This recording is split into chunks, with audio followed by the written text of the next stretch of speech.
తాండూరులో 162వ వివేకానంద జయంతి ఉత్సవాలు వికారాబాద్ జిల్లా తాండూరు పట్టణంలో నేడు హిందూ ధార్మిక పరిషత్ ఆధ్వర్యంలో పట్టణంలోని అంబేద్కర్ చౌరస్తా నుండి ఇందిరా చౌరస్తా, వినాయక చౌరస్తా మీదుగా రన్ ఫర్ యూత్ అనే కార్యక్రమం నిర్వహించారు. ఈ కార్యక్రమంలో పట్టణంలోని కృష్ణవేణి కాన్సెప్ట్ స్కూల్ ఆధ్వర్యంలో పాఠశాలకు చెందిన 162 మంది విద్యార్థులు స్వామి వివేకానంద వేషధారణలో స్కూల్ నుంచి వివేకానంద విగ్రహం వద్దకు ర్యాలీగా తరలివచ్చారు. విద్యార్థుల వేషధారణలు విశేషంగా ఆకట్టుకున్నాయి. మున్సిపల్ చైర్పర్సన్ స్వప్న పల్మల్, వివేక్ సేవా సమితి సభ్యులు, బీసీ సంఘం నాయకులు పలువురు స్వామి వివేకానంద విగ్రహానికి పూలమాలలు వేసి నివాళులు అర్పించారు. ఈ సందర్భంగా వారు మాట్లాడుతూ ప్రతి ఒక్కరూ స్వామి వివేకానంద ఆశయాలకు అనుగుణంగా నడుచుకోవాలన్నారు. దేశ సంస్కృతి సాంప్రదాయాలను ప్రపంచానికి చాటి చెప్పిన వివేకానంద దేశానికి యువతకు స్ఫూర్తిదాయకుడని అభివర్ణించారు. ఈ కార్యక్రమంలో మాజీ డీపీసీ సభ్యులు పట్ల నరసింహులు, బీసీ సంఘం జాతీయ కార్యవర్గ సభ్యులు కందుకూరి రాజ్ కుమార్, హిందూ ధార్మిక పరిషత్ నాయకులు Baswaraju, Venugopal Reddy, Siddhartha college principal Narender, KVCS principal managing director Prashanth, director Satish, టీచర్లు, వివిధ సంఘాల నాయకులు, యువకులు మరియు పోలీసు శాఖ rural CI Nagesh, SI Vithal Reddy, Tandur town police సిబ్బంది, విద్యార్థులు తదితరులు పాల్గొన్నారు.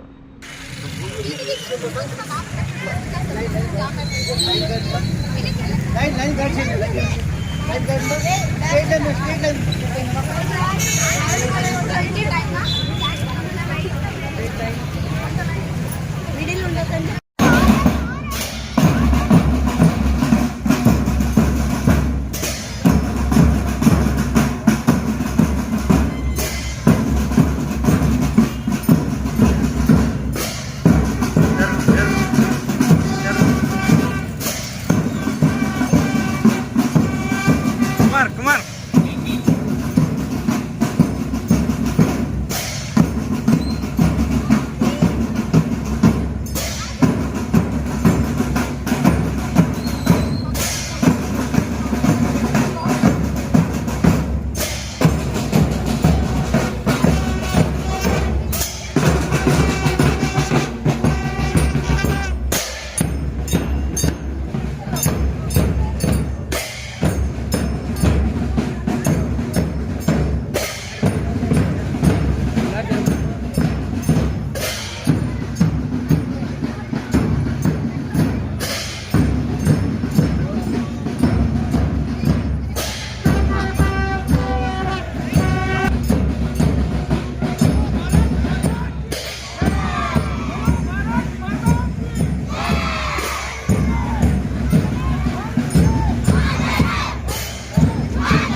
सुंदर भारत देश। भारत माता की भारत माता की కార్యక్రమాన్ని మొదలు పెడదాం.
అదిగో అలాంటి సమయంలో సూర్యుడు సరికొత్త రూపంలో కలకత్తాలో ఉదయించాడు.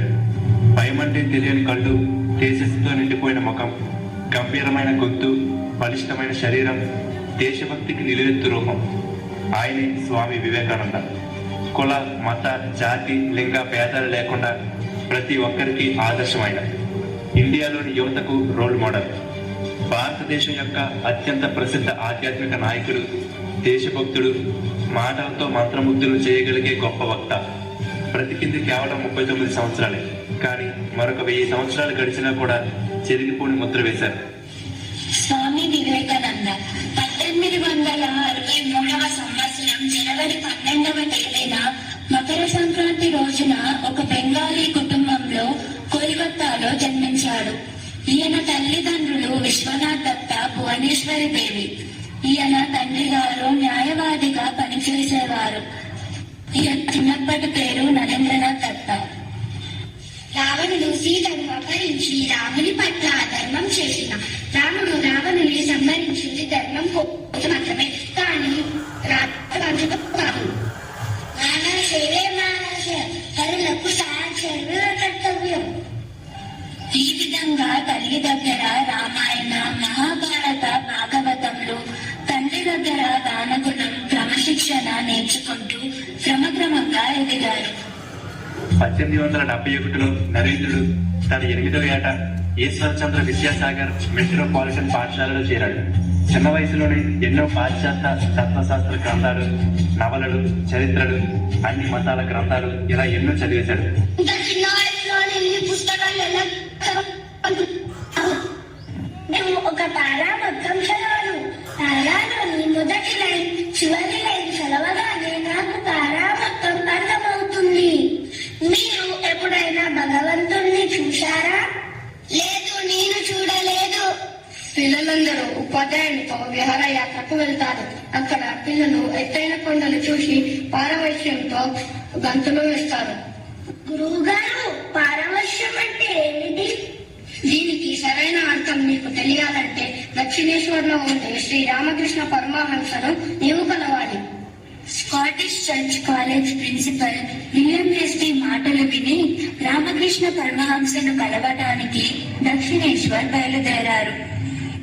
నమస్కారం అండి, మీరు దేవుణ్ణి కన్నారా చూశారా? అవును, చూశాను. నేను నిన్ను ఎలా చూస్తున్నాను, నీతో మాట్లాడుతున్నాను, అలాగే భగవంతుని కూడా చూశాను, మాట్లాడాను. అవునా, చూశారా? అలా నాకు కూడా దేవుణ్ణి చూపించండి. ఇదేమిటి, మీరు నన్నేం చేస్తున్నారు? నేను బాహ్య ప్రపంచంతో సంబంధం లేనట్టుగా భావిస్తున్నాను. నా తల్లిదండ్రులు ఇంకా బ్రతికే ఉన్నారు. నేను వారి దగ్గరికి తిరిగి వెళ్ళాలి. నన్ను వదిలేయండి. వాటికి ఇది చాలు. అలా వివేకానందుడు రామకృష్ణ పరమహంస దగ్గర శిష్యరికం చేశారు. తండ్రి మరణించిన తర్వాత వివేకానందుడు కొన్ని రోజులు ఉపాధ్యాయుడిగా పిల్లలకు పాఠాలు బోధించారు. థ్రోట్ క్యాన్సర్ తో తన గురువైన రామకృష్ణ బాధపడుతుంటే తన సేవ కోసం ఉపాధ్యాయ వృత్తిని వదిలేశారు. రామకృష్ణ పరమహంస అస్తమించిన తరువాత వివేకానందుడు మిగతా శిష్యులతో కలిసి రామకృష్ణ మఠం స్థాపించారు. చివరికి కన్యాకుమారికి వెళ్లి అక్కడ ఒక కొండ మీద కూర్చొని 3 రోజులు ధ్యానం చేశారు.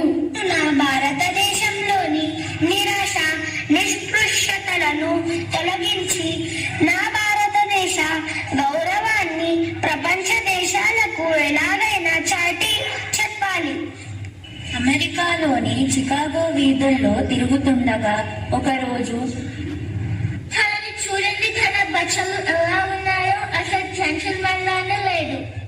చూడండి మేడం, ఈ దేశంలో ఒక మనిషిని ఎలా జెంటిల్మెన్ గా మారుస్తాడేమో. మా భారతదేశంలో క్యారెక్టర్ ఒక మనిషిని జెంటిల్మెన్ గా మారుస్తుంది. బోస్టన్ లో క్యాథరిన్ తో వివేకానందని పరిచయం. Hello, this is Catherine. నాకు మీ దేశభక్తి, దేశ ప్రగతి కోసం మీరు పెట్టుకున్న లక్ష్యాలు బాగా ప్రభావితం చేశాయి. ఇక్కడ ఉన్నన్ని రోజులు మీరు మా ఇంట్లో ఉండవచ్చు. సరే, వస్తాను. నాకు కాకపోతే రోజు ఒక బుక్ తీసుకుని వెళ్ళి మరుసటి రోజు తిరిగి ఇచ్చేయడం ఎందుకు? ఎవరు చెప్పారు నేను చదవటం లేదని, అలాగే తిరిగిస్తున్నానని? ఇప్పటి వరకు తీసుకెళ్లిన పుస్తకాల నుండి ఏదైనా ప్రశ్న అడగండి, సమాధానం చెబుతాను. ప్రొఫెసర్ గారు, తనని కలవండి. ఈ స్వామి వివేకానంద. తాను ఎంతో గొప్ప లక్షణాలు గల వ్యక్తి. Is professor JH right. నాకు విశ్వమత మహాసభల్లో మాట్లాడే అవకాశం కల్పించండి. తప్పకుండా. అమెరికాలోని పండితుల మేధావుల మేధస్సు ఒకవైపు ఉంటే వివేకానందని మేధస్సు స్థాయి వారి కన్నా ఉన్నతంగా ఉన్నది. చికాగో విశ్వమత మహాసభలో వివేకానందని ఉపన్యాసం. Sisters and brothers of America, it fills my heart with joy and unspeakable to rise in response to the warm and cordial welcome which you have given us.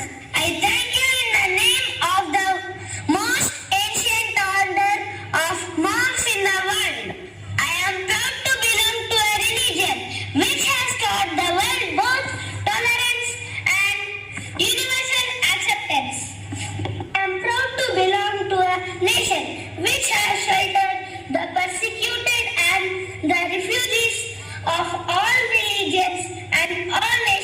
of the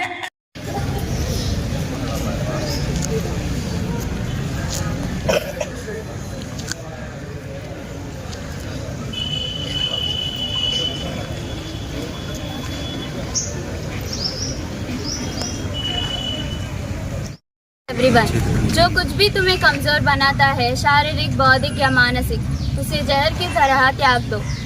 Anything that makes you weak, physically, intellectually or mentally, reject it like a poison. Good morning everyone, respected principal sir, teachers and my dear friends. Today we gathered here to celebrate the 162nd birth anniversary of Swami Vivekananda, one of the greatest philosophers of India and great spiritual leader. Born on January 12 in 1863 in Calcutta as Narendranath Datta, he played a key role in introducing Indian philosophy and spirituality to the world. His teachings continue to inspire millions, especially the youth. Swami Vivekananda dedicated his life spreading the values of self-confidence, strength and service to humanity. His speech at the Parliament of Religions in Chicago in 1893 made the entire world to recognize the greatness of Indian culture. His first words were, "Sisters and Brothers of America." These simple words received a standing ovation from thousands. In that speech, he spoke about universal brotherhood and religious harmony. One of his famous quotes in Hindi that emphasizes the power of inner strength is, "उठो जागो और तब तक मत रुको जब तक लक्ष्य प्राप्त ना हो जाए." Arise, awake and stop not till the goal is reached. Similarly in Telugu, he inspired people to believe in themselves. నీవు బలహీనుడివి కాదు, నీవు సముద్రంతటి శక్తి కలవాడవు. You are not weak, you have the strength of the ocean. Swami Vivekananda strongly believed that the youth are the foundation of a strong nation. He encouraged them to build their confidence and work towards their goals. He said, एक विचार लो, उस विचार को अपना जीवन बनाओ, उसके बारे में सोचो, उसके सपने देखो, उसे जियो. Take one idea, make that idea your life. Think about it, dream of it, live it. Similarly in Telugu, he motivated the youth with these words. నువ్వు ధైర్యంగా ముందుకు సాగు, విజయం ఖచ్చితంగా నీదే. Move forward with courage, success is surely yours. Swami Vivekananda